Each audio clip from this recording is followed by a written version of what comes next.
మన ప్రభు అయిన యేసుక్రీస్తు నామములో మీ అందరికీ శుభములు తెలియజేయచ్చు ఉన్నాను. ప్రియ దైవజనమా, షారోన్ మన్నాలో భాగముగా ఈ దినం మరొక వాక్య భాగమును ధ్యానించుకుందాము. యోబు గ్రంథము 8వ అధ్యాయము 7వ వచనము.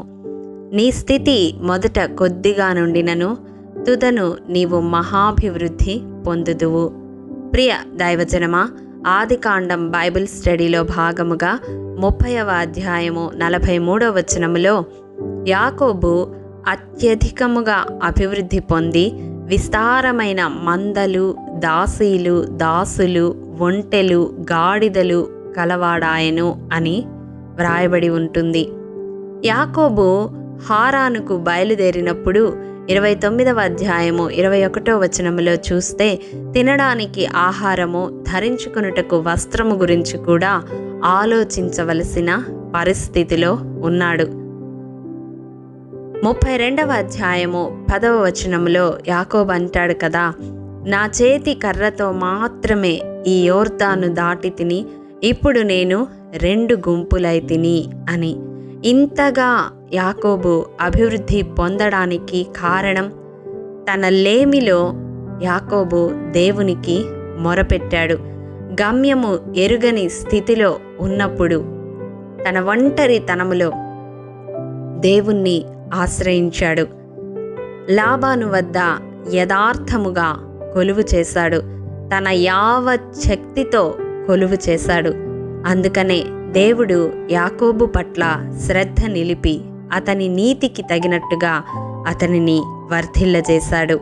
ప్రియ దైవజనమా, వారిలో ఒంటరి అయిన వాడు 10 వందాలగును, ఎన్నిక లేనివాడు బలమైన జనమగును అని వాక్యములో వ్రాయబడిన రీతిగా యాకోబు ఒంటరిగా హారానుకు బయలుదేరి వచ్చాడు. కానీ దేవుని ఆశీర్వాదం వలన విస్తారముగా, అత్యధికముగా అభివృద్ధి చెందినట్లుగా మనం చూస్తూ ఉన్నాము.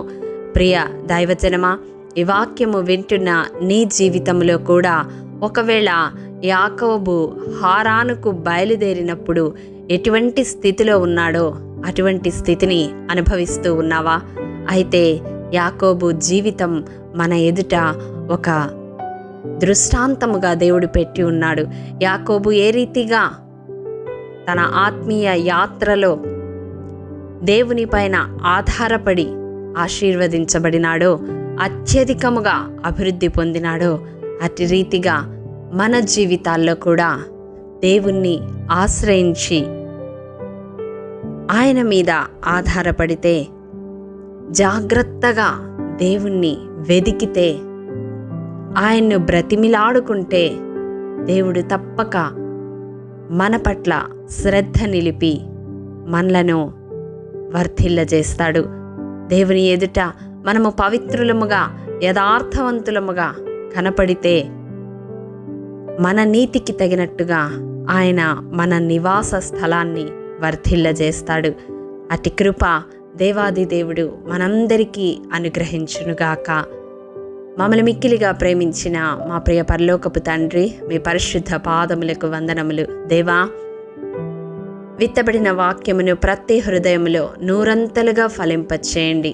నాయనా, యాకోబు ఏ రీతిగా ఒంటరివాడై బయలుదేరి వచ్చి 2 గుంపులంత విస్తారముగా, అత్యధికముగా అభివృద్ధి పొందినాడో అటు రీతిగా మా జీవితాల్లో కూడా ప్రభువా, మేము అలాగే ఈ వాక్యము వింటున్న బిడ్డలు ఏ స్థితిలో, ఏ విషయంలో కొదువ కలిగి ఉన్నారో మీరు చూస్తున్న దేవుడై ఉన్నారు.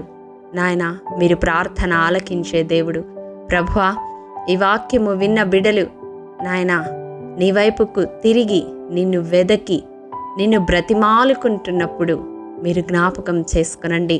నాయన, వారి నీతికి తగినట్టుగా వారి నివాస స్థలమును వర్ధిల్ల చేసి, నాయన, మొదట వారి స్థితి కొద్దిగా ఉన్నప్పటికీ తుదకు మహాభివృద్ధి చేయగలిగిన దేవుడవని నీ చేతులకు ప్రతి ఒక్క బిడ్డను అప్పగిస్తూ అతి ఆశీర్వాదమును మా జీవితాల్లో మేము పొందే కృపను మాకు అనుగ్రహించమని యేసు అతి పరిశుద్ధ నామం పేరిట అడిగి పొందుకొని ఉన్నాము తండ్రి. ఆమేన్. ప్రియ దైవజనమా, అనుదినము షారోన్ మన్నా ద్వారా అడగబడుచున్న నెంబర్ ఇన్ బైబిల్ క్విజ్ ప్రశ్నలకు సమాధానములు ప్రతి నెల మొదటి వారము కామెంట్ బాక్స్లో పోస్ట్ చేయబడతాయి. కాబట్టి గమనించి మీకు తెలియని ప్రశ్నలకు సమాధానములు తెలుసుకొనగలరని ప్రభు పేరట మనవి చేయుచూ ఉన్నాము.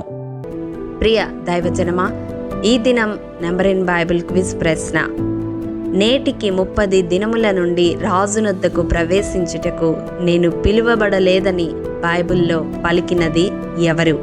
మీ సమాధానం మాకు తెలియజేస్తారు కదూ. ప్రభు కృప మనందరికీ తోడైండునుగాక. ఆమేన్. ప్రియ దైవజనమా, ఈ దినము జన్మదినము, వివాహ దినము జరుపుకుంటున్న వారికి షారోన్ గ్రూప్ తరపున హృదయపూర్వక శుభాకాంక్షలు తెలియజేయుచూ ఉన్నాము. దేవుడు శ్రేయస్కరమైన ఆశీర్వాదములతో ఈ సంవత్సరాది నుండి సంవత్సరాంతము వరకు మిమ్ములను నింపాలని ప్రార్థిస్తూ ఉన్నాము. ఆమేన్.